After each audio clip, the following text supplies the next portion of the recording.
Ассаламу алейкум. Все те люди, которые нас увидят, нас услышат, братьям и сестрам, и матерям, которые мы с вами, иншаллах, как обещали, каждый день будет общение через соцсетями. Иншаллах, я хочу сегодня тоже продолжать свое общение. Я желаю на этот особый день, на этот особый месяц Рамадан для каждого нашего брата мир и согласие и сохранение Аллаха Субхану ва Тааля от этого вируса, который сейчас сильно очень вредит обществу и народу. Я что хочу сегодня, из чего хочу с вами пообщаться, поговорить. Мои общения касаются моих братьев, которые они сейчас находятся в изоляции. То есть они пришли оттуда, из какого страны, может, из какого места, которые там были вирусы. Для этого надо тот, который пришел сюда, в Екатеринбурге, если они пришли из тех места, которые там замечены, то есть коронавирус, человек должен держаться на 2 недели. Карантин. Вот вопрос сегодня от этого идет, что мои братья, мусульмане, особо мусульмане, которые находятся в карантине, для них вот этот месяц Рамадан, держание пост как должно. Здесь вопрос появился о еде и о держании пост в карантине. Насколько мы поняли, что алхамдулиллах, хвала Аллаху, что государство наше Екатеринбурга идет навстречу, что их держит, их кормят. За них есть врачи, которые смотрят, чтобы они выздоровели, чтобы они не заразили других. Это происходит. Как положено, алхамдулиллах, что руководство нашего города этим очень хорошо занимается. С людьми очень общается, их держит в карантин и пройдут карантин 2 недели, иншаллах, пускай. Здесь появился вопрос в еде, что некоторые из наших братьев, то есть отказались от кушать, от еды, которую им дают. Вопрос о том, что они халал или не халал. Как мне показали, что мы видели список, который они угощают, они кормят те люди, которые находятся в карантине, там особо идет макарон и, например, вермишель и такие вот хлебищные изделия. То есть черный хлеб там есть для больных людей, да? Для тех людей, которые в карантине. Вот этого можно, если нет, братья. Хлеб даже можно есть. Хоть черный, хоть там батон, хоть какой-то будет, да. Хлеб даже дозволено есть. Хлеб даже можно есть. Мы не говорим о том, что, например, братьям кормят свинья или что-то такое. Нет. Как нам сказали, мы отказались от того, что мусульман кормит свинья или такие харамы. Ну, хлеб разрешается в исламе шариат. Например, рыба там можно, макароны, вермишели какие-то можно. Но как настолько нас дали знать, что вот такие продукты есть. Вот этим кормятся наши братья мусульмане. К сожалению, некоторые из наших братьев отказались, что мы, постявшие, мы не можем есть, или не едим, потому что это не халал, это не тот продукт, который мусульман не должен есть. Вот такие вопросы появились. Я хочу сказать по поводу поста. Месяц Рамадан один из особенных месяцев. Но мы знаем с вами, что если человек заболеет, если человек внутри сахар называется, если такие причины появляются, человек дозволит, чтобы мог бы не держать пост. Мог бы не держать пост. Это то, что ислам шариат говорит. Что если ты болеешь, ты можешь не держать пост. А если держать пост вредит твое здоровье. Если там врачи и доктора говорят, что если вы будете постить, это будет вредить ваше здоровье, эта болезнь может еще увеличиваться у вас, вы никак не можете снять этого болезни или привести к какому-то нормальному положению, лучше в таким случаях надо слушать докторами, врачами, которые есть. Потому что ислам шариат говорит, есть доктор, который специалист в этой системе, его надо слушать. Но его надо слушать то, что они посоветуют. Они не говорят, что харам. Нет, они не говорят. Мы кормим их, чтобы они не хлебом или, как бы сказали, да, запрещали макароны, черные, такие можно есть. Можно держаться вот питаться этими едами, если что такого запрещенного нет.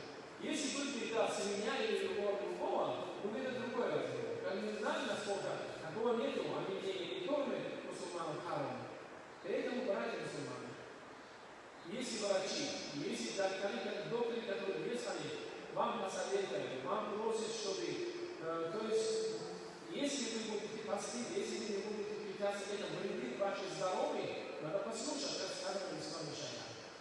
Даже некоторые случаи, что если что-то такого, что недозволено питаться во время, когда у тебя здоровье есть, если доктор позволяет, чтобы тебе питаться этому еду или этому препарату, чтобы выздороветь, на это шариат ислам говорит, слушайте врача, слушайте доктора, чтобы спасать свою жизнь. Они же постараются для того, чтобы этот вирус не распространился, этот вирус удержался, и как закрывать, и дать людям, что разрешили, чтобы люди вышли работать.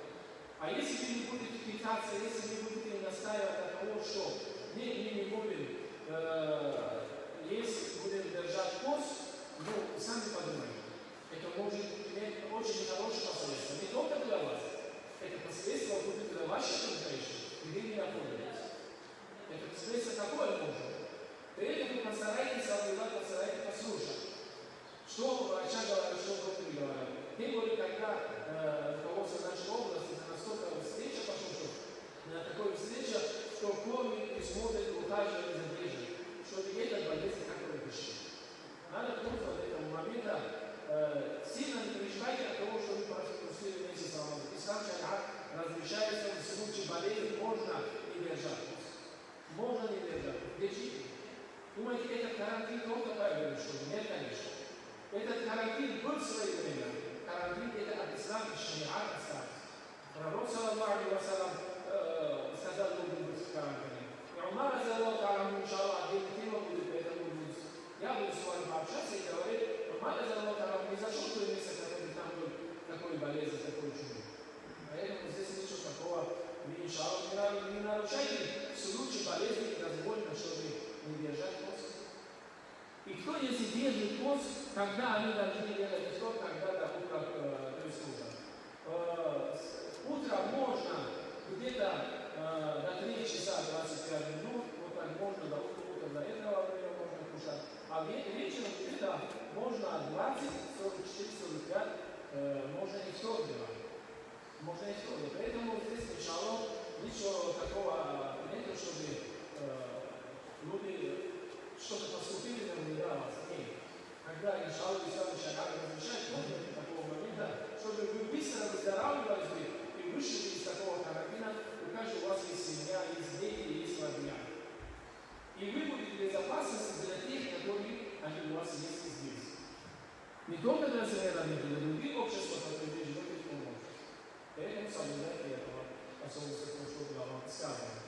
И напоследок хочу попросить Аллаха Субхану ва Тааля скорейшего выздоровления даже каждого человека, который заболел в нашем городе, в нашей земле из этого болезни. Пусть Аллах оздоровляет каждого, который заболел этой болезнью. И желаю вам всякого хорошего и лучшего, чтобы Аллах оберегал нас от таких болезней, от всяких суммут, от всяких недоразумений, которые сейчас очень надо бдительно и соблюдать и вести себе очень хорошим образом, чтобы свои поступки не вредить и кому-то другого из общества, и своим братьям и другим людям, которые окружают вас во время ваших пребываний здесь, в городе и по Крыму. وآخر دعوانا أن الحمد لله رب العالمين. اللهم إني أعوذ بك من البأس والجنون والجوع ومن سوء الأسقام ومن الأمراض والتقوى والعافية.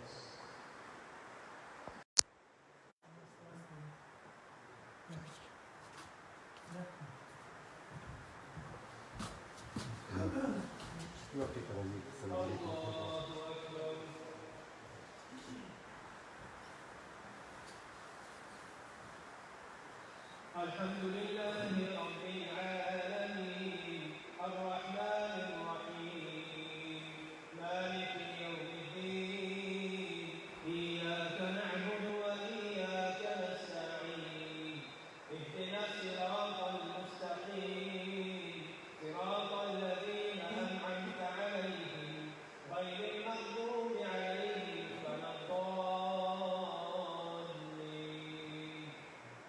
لن تنالوا البر حتى تنفقوا مما تحبون وما تنفقوا من شيء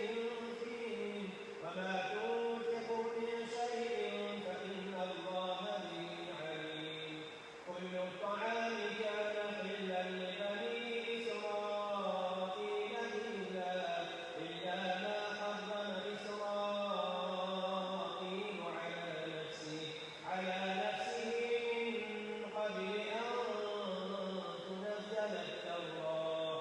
قل فأتوا بالتوراة فاتلوها إن كنتم صادقين. فمن افترى على الله كذبا من بعد ذلك فأولئك هم الظالمون. قل صدق الله فاتبعوا ملة إبراهيم حنيفا وما كان من المشركين. إن أول بيت وضع للناس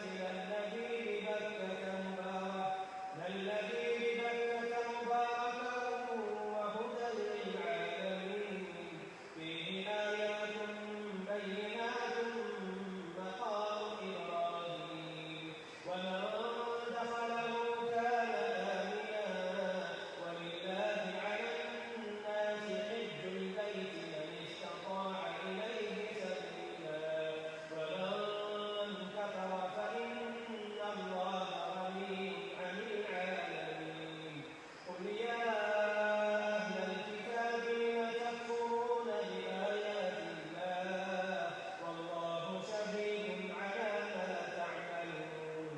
قل يا أهل الكتاب لم تصدون عن سبيل الله من آمن تبغونها عوجا وأنتم شهداء وما الله بغافل عما تعملون. يا أيها الذين آمنوا إن تطيعوا فريقا من الذين أوتوا الكتاب يردوكم بعد إيمانكم كافرين. الله أكبر. سمع الله لمن حمده. الله أكبر. الله أكبر. الله أكبر. الله أكبر. الحمد لله رب العالمين الرحمن الرحيم مالك يوم الدين. إياك نعبد وإياك نستعين. اهدنا الصراط المستقيم صراط الذين أنعمت عليهم غير المغضوب عليهم ولا الضالين.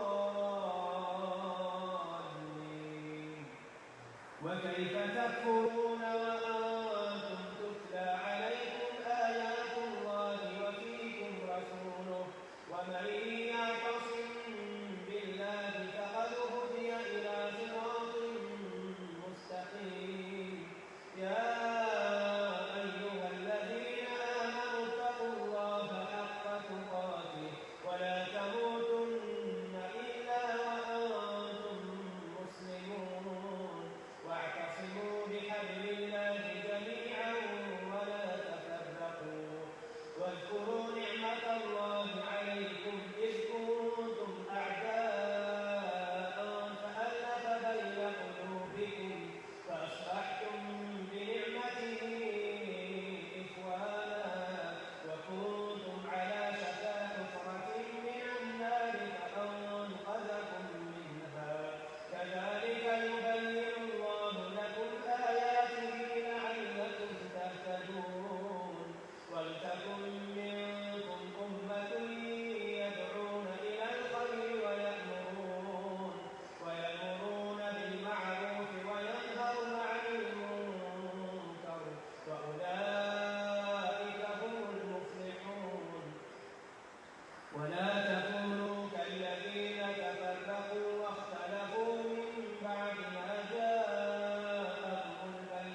الله أكبر.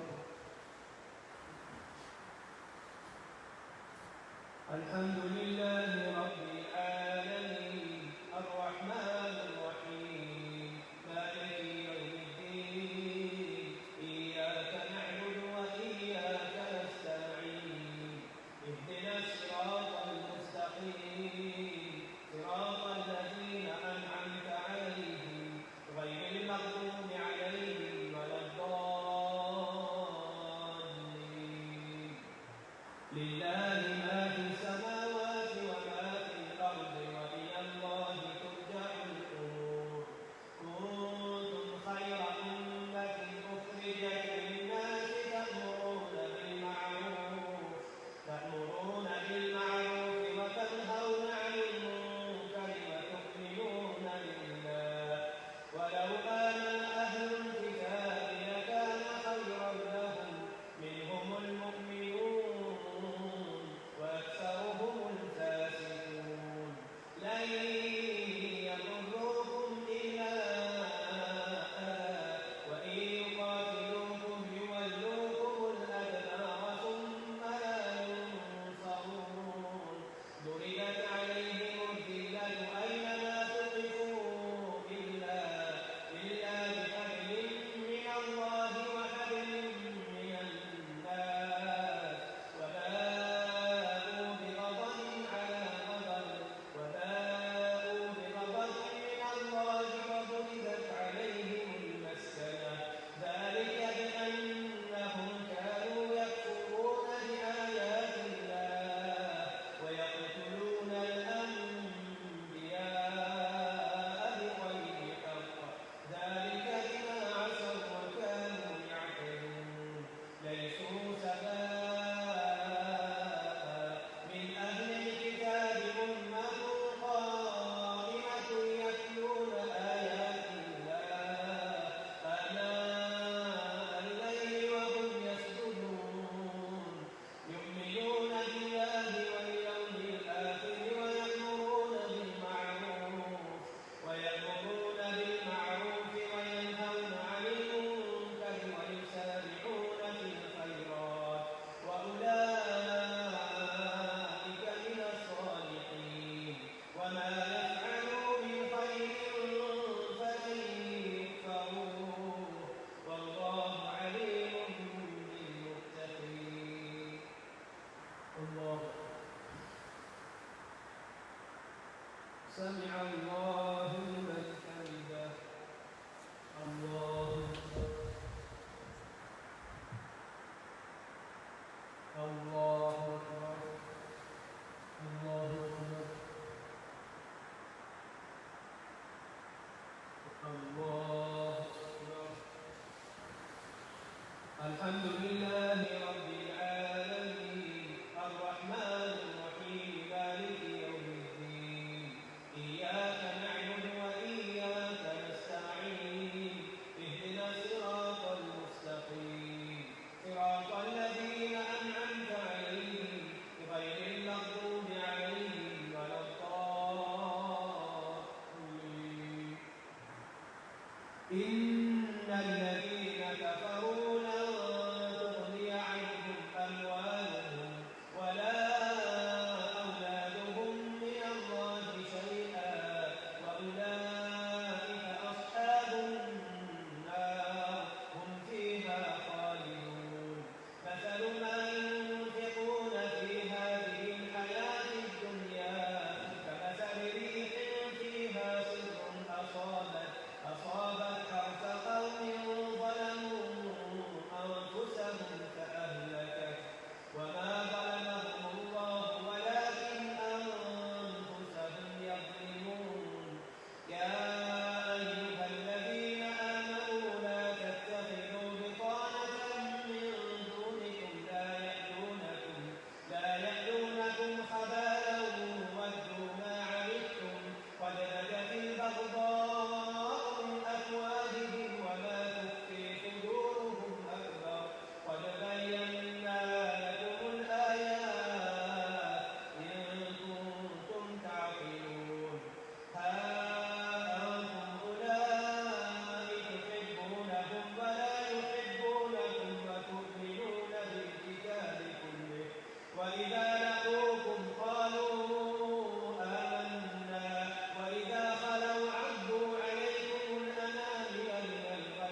أكبر.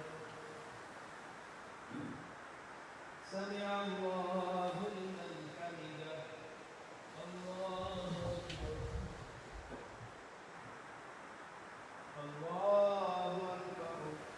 الله أكبر.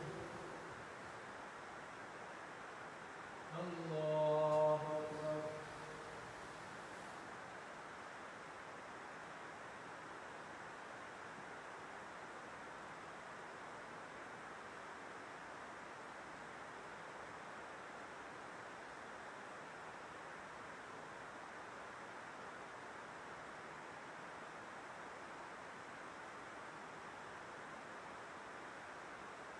السلام عليكم ورحمة الله. السلام عليكم ورحمة الله.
الله أكبر.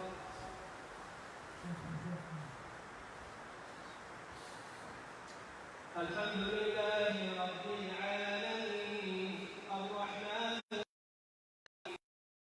مالك يوم الدين إياك نعبد وإياك نستعين اهدنا الصراط المستقيم صراط الذين أنعمت عليهم غير المغضوب عليهم ولا الضالين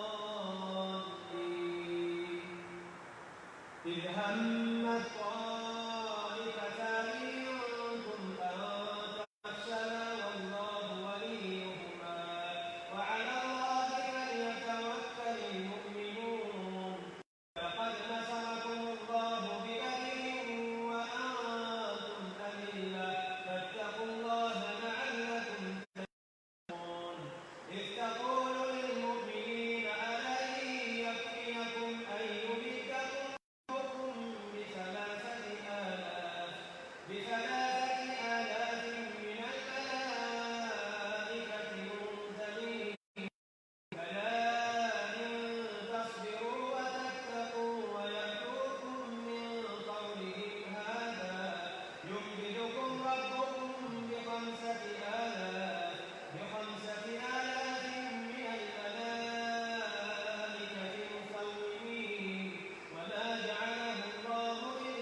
الله سمع الله لمن حمده الله أكبر الله أكبر الله أكبر الله أكبر الحمد لله رب العالمين الرحمن الرحيم مالك يوم الدين إياك نعبد وإياك نستعين اهدنا الصراط المستقيم صراط الذين أنعمت عليهم غير المغضوب عليهم ولا الضالين وسارعوا إلى مغفرة من ربكم وجنة عرضها السماوات والأرض أعدت للمتقين ينفقون في السراء والضراء والكاظمين الغيظ والعافين عن الناس والله يحب المحسنين والذين إذا فعلوا فاحشة أو ظلموا أنفسهم ذكروا الله فاستغفروا لذنوبهم ومن يغفر الذنوب إلا الله ولم يصروا على ما فعلوا وهم يعلمون أولئك جزاؤهم مغفرة من ربهم وجنات تجري من تحتها الأنهار خالدين فيها ونعم أجر العاملين قد خلت من قبلكم سنن فسيروا في الأرض فانظروا كيف كان عاقبة المكذبين هذا بيان للناس وهدى وموعظة للمتقين ولا تهنوا ولا تحزنوا وأنتم الأعلون إن كنتم مؤمنين إن يمسسكم قرح فقد مس القوم قرح مثله وتلك الأيام نداولها بين الناس وليعلم الله الذين آمنوا ويتخذ منكم شهداء والله لا يحب الظالمين الله أكبر سمع الله لمن حمده الله أكبر الله أكبر الله أكبر الله أكبر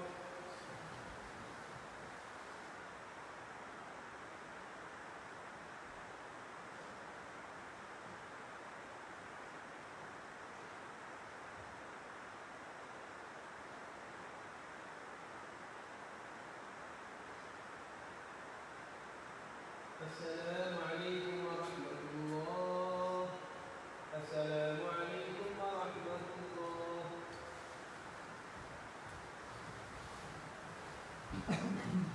الله أكبر الحمد لله رب العالمين الرحمن الرحيم مالك يوم الدين إياك نعبد وإياك نستعين اهدنا الصراط المستقيم صراط الذين أنعمت عليهم غير المغضوب عليهم ولا الضالين وليمحص الله الذين آمنوا ويمحق الكافرين أم حسبتم أن تدخلوا الجنة ولما يعلم الله الذين جاهدوا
سمع الله لمن حمده الله أكبر الله أكبر الله أكبر الله أكبر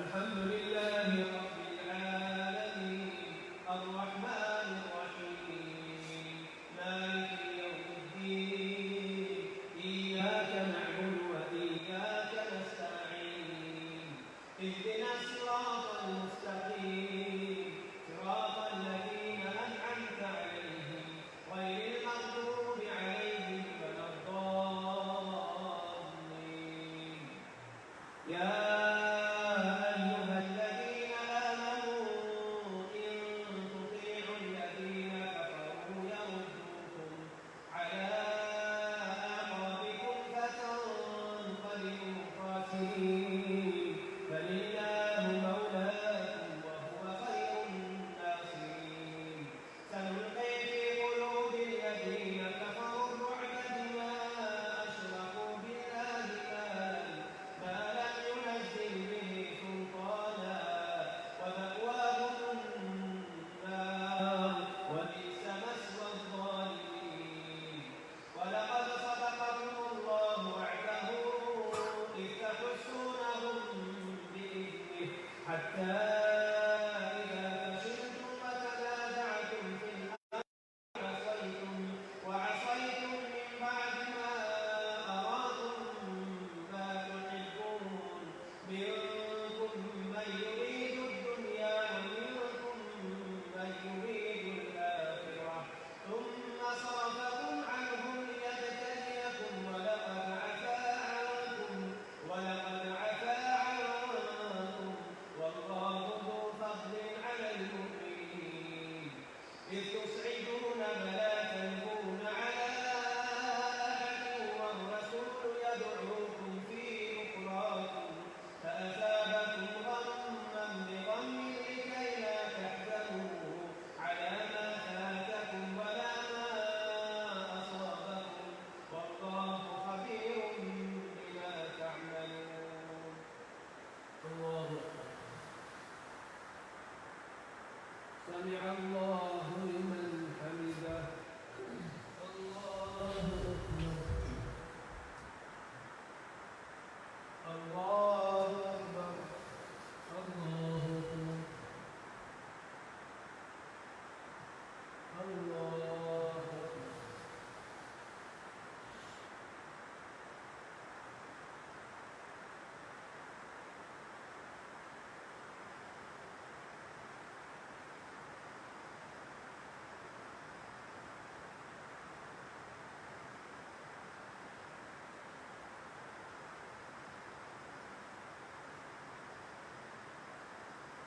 السلام عليكم ورحمة الله السلام عليكم ورحمة الله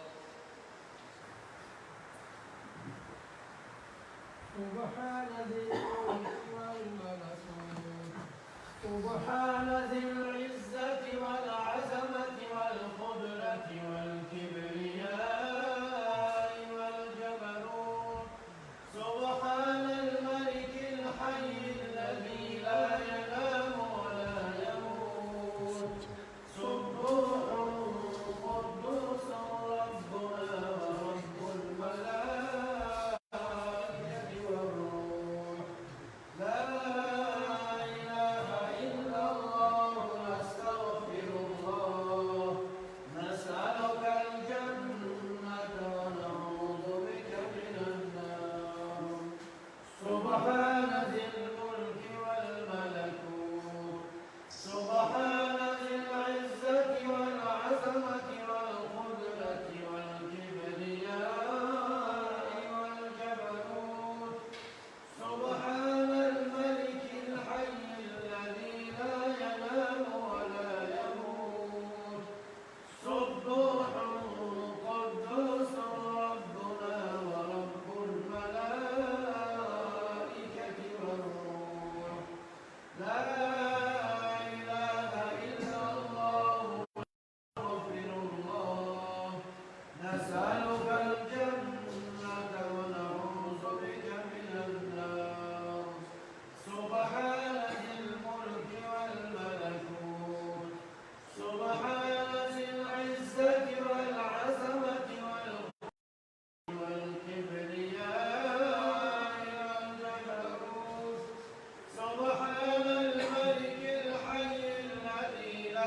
الله أكبر.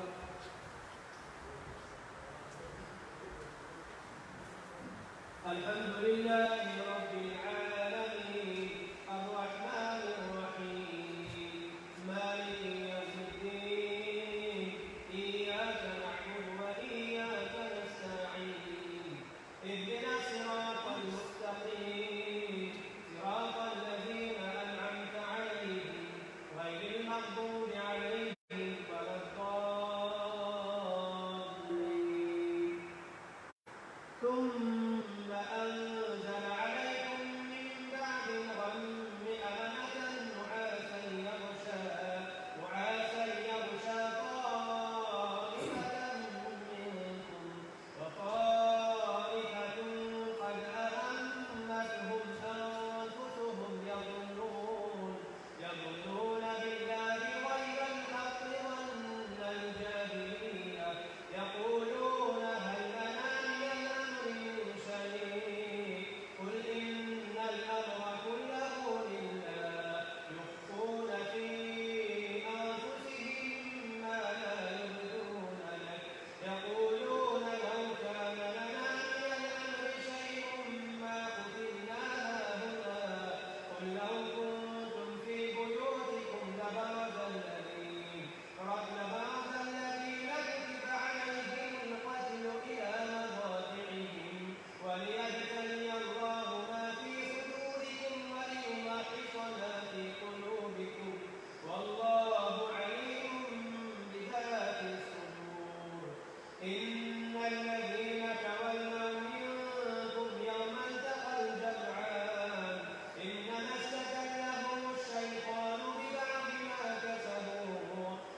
الحمد لله رب العالمين الرحمن الرحيم مالك يوم الدين إياك نعبد وإياك نستعين اهدنا الصراط المستقيم صراط الذين أنعمت عليهم غير المغضوب عليهم الضالين وما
الحمد لله رب العالمين الرحمن الرحيم مالك يوم الدين إياك نعبد وإياك نستعين اهدنا الصراط المستقيم صراط الذين أنعمت عليهم غير المغضوب عليهم ولا الضالين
الحمد لله رب العالمين الرحمن الرحيم مالك يوم الدين إياك نعبد وإياك نستعين اهدنا الصراط المستقيم صراط الذين أنعمت عليهم غير المغضوب عليهم ولا الضالين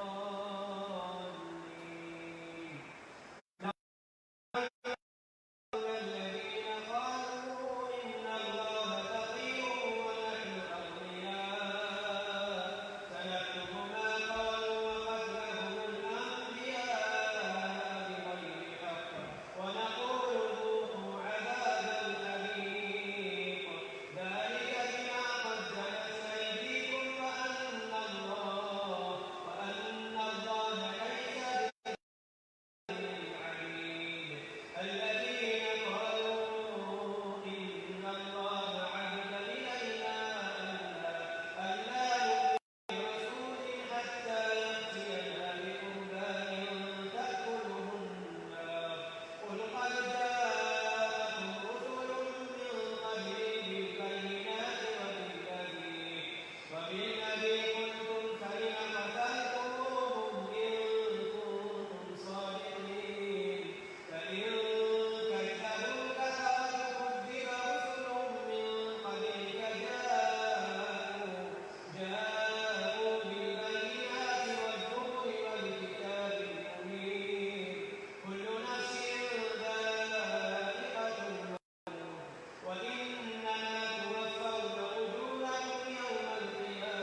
وإذ أخذ الله ميثاق الذين أوتوا الكتاب لتبيننه للناس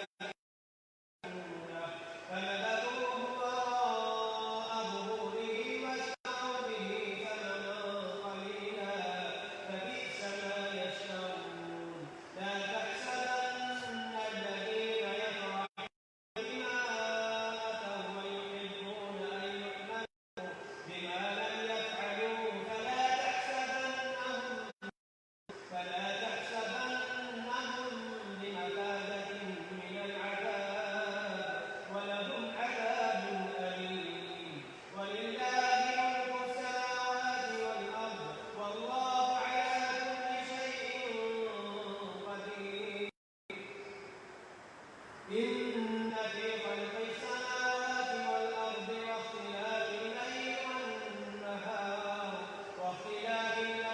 والنهار لآيات لأولي الألباب الذين يذكرون الله قياما وقعودا وعلى جنوبهم ويتفكرون في خلق السماوات والأرض ربنا ما خلقت هذا باطلا سبحانك فقنا عذاب النار ربنا إنك من تدخل فقد أخزيته وما للظالمين من أنصار ربنا إننا سمعنا مناديا ينادي للإيمان أن آمنوا بربكم فآمنا ربنا فاغفر لنا ذنوبنا وكفر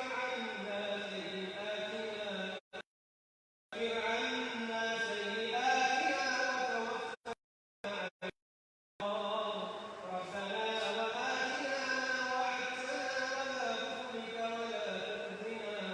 ولا تخزنا يوم القيامة إنك لا تخلف الميعاد الله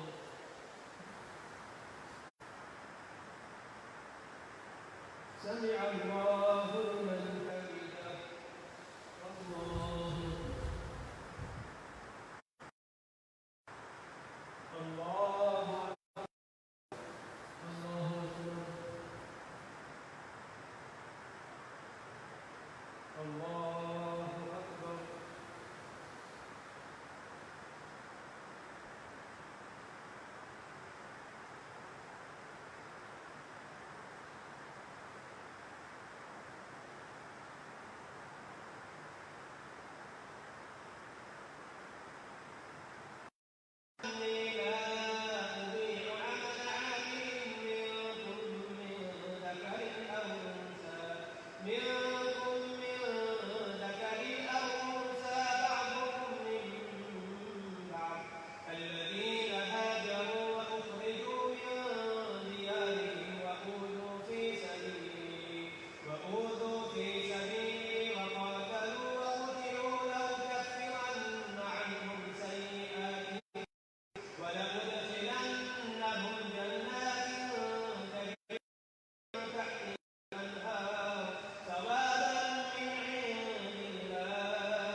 الحمد لله رب العالمين الرحمن الرحيم مالك يوم الدين إياك نعبد وإياك نستعين اهدنا الصراط المستقيم صراط الذين أنعمت عليهم غير المغضوب عليهم ولا الضالين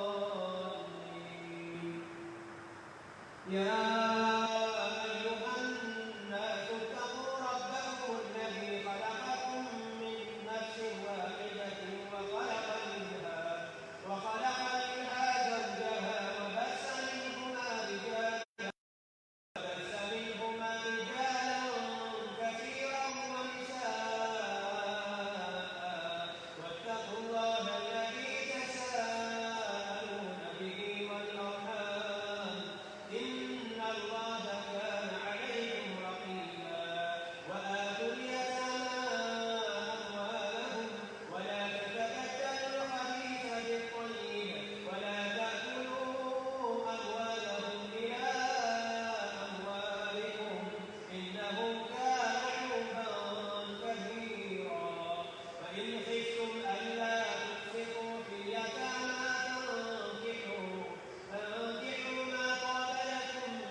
السلام عليكم ورحمة الله.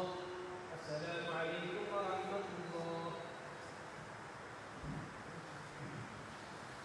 سبحان ذي الملك والملكوت سبحان ذي العزة والعظمة والقدرة والكبرياء والجبروت سبحان الملك الحي الذي لا ينام ولا يموت سبوح قدوس ربنا ورب الملائكة والروح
الحمد لله رب العالمين الرحمن الرحيم مالك يوم الدين إياك نعبد وإياك نستعين اهدنا صراط المستقيم صراط الذين أنعمت عليهم غير المغضوب عليهم ولا الضالين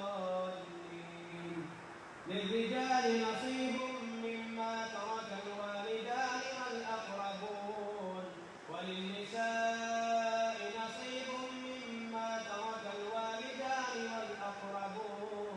والأقربون مما قل منه أو كثر نصيبا مفروضا وإذا حضر القسمة أولو القربى واليتامى والمساكين فارزقوهم منه وقولوا لهم قولا معروفا وليخشى الذين لو تركوا من خلفهم ذرية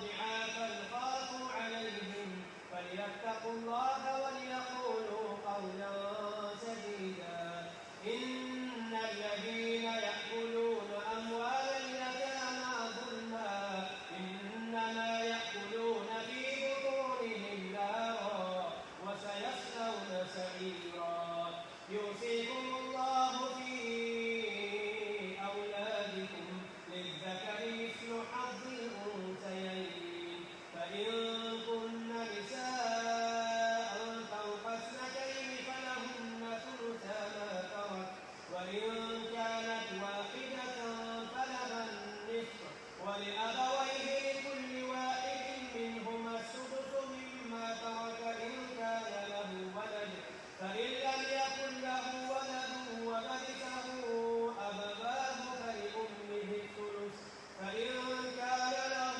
إخوة فلأمه السدس من بعد وصية يوصي بها أو دين آباؤكم وأبناؤكم لا تدرون أيهم أقرب لكم نفعا فريضة من الله إن الله كان عليما حكيما الله سمع الله لمن حمده الله أكبر الله أكبر الله أكبر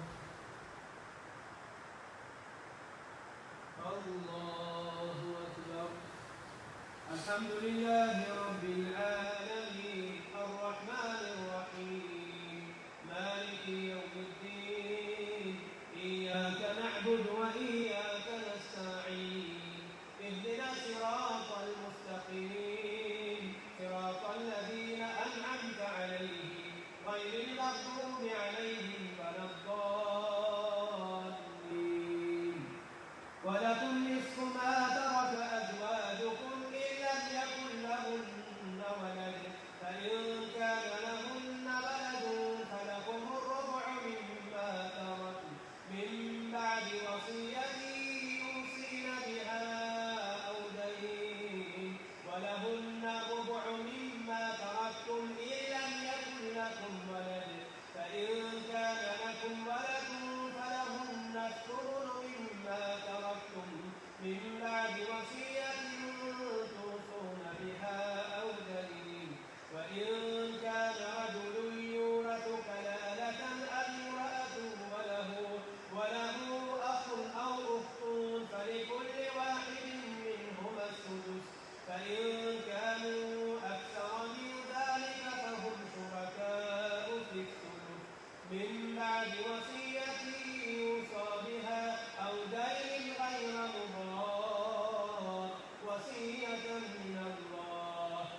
سمع الله لمن حمده.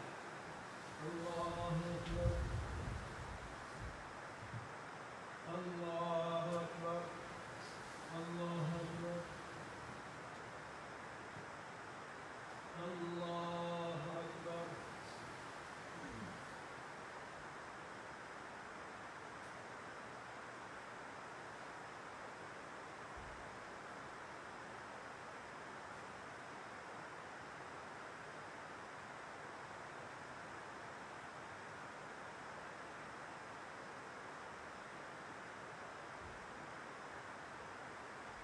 السلام عليكم ورحمة الله.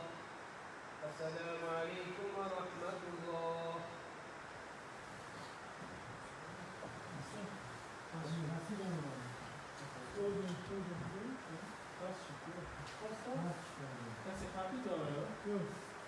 الله أكبر.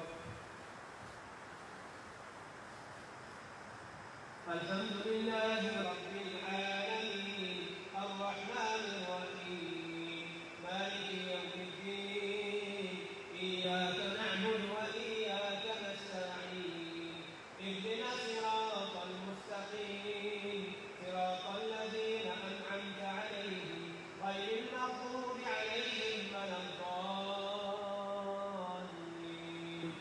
واللاتي يأتين الفاحشة من نسائكم فاستشهدوا عليهن أربعة منكم فإن شهدوا فأمسكوهن في البيوت حتى يتوفاهن الموت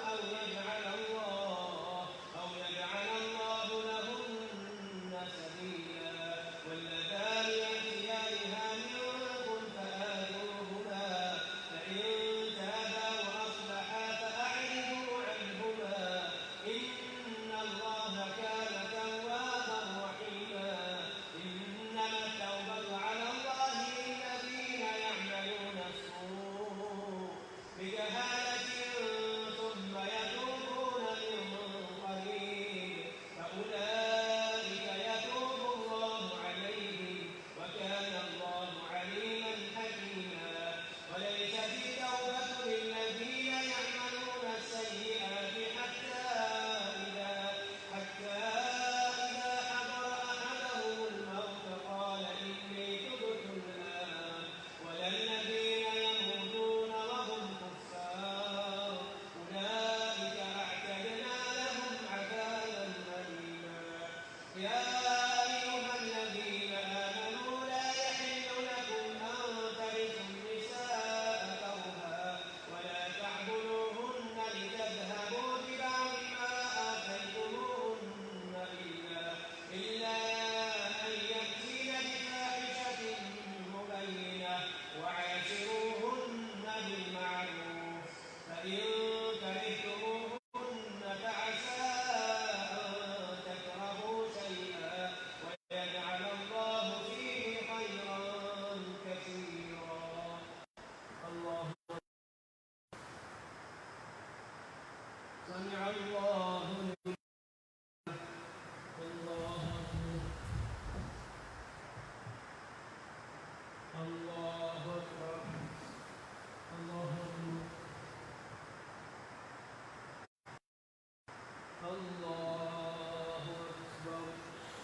الحمد لله رب العالمين الرحمن الرحيم مالك يوم الدين إياك نعبد وإياك نستعين اهدنا الصراط المستقيم صراط الذين أنعمت عليهم غير المغضوب عليهم ولا الضالين وإن أردتم استبدال زوج مكان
سمع الله لمن حمده الله أكبر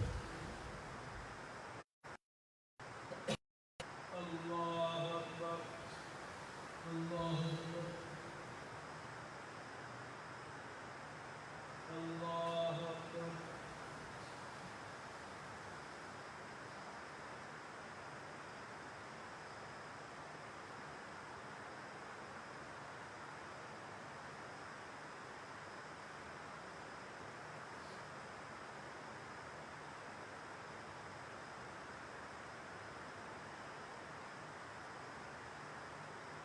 السلام عليكم ورحمة الله السلام عليكم ورحمة الله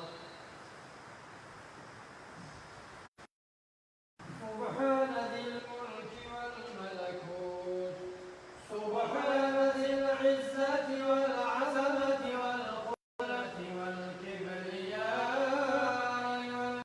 والجبروت سبحان الملك الحي الذي لا ينام ولا يموت سبوح قدوس ربنا ورب الملائكة والروح لا إله إلا الله نستغفر الله نسألك الجنة ونعوذ بك من النار سبحان ذي الملك والملكوت سبحان ذي العزة والعظمة والقدرة والكبرياء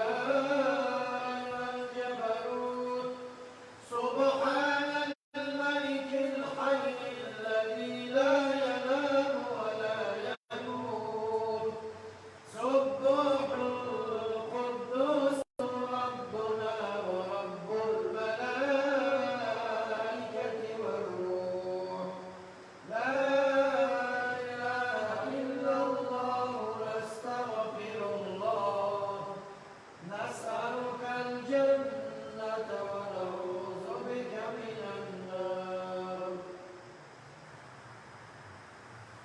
سبحان ذي الملك والملكوت سبحان ذي العزة والعظمة والقدرة والكبرياء والجبروت سبحان الملك الحي الذي لا ينام ولا يموت سبوح قدوس ربنا ورب الملائكة والروح لا إله إلا الله نستغفر الله نسألك الجنة ونعوذ بك من النار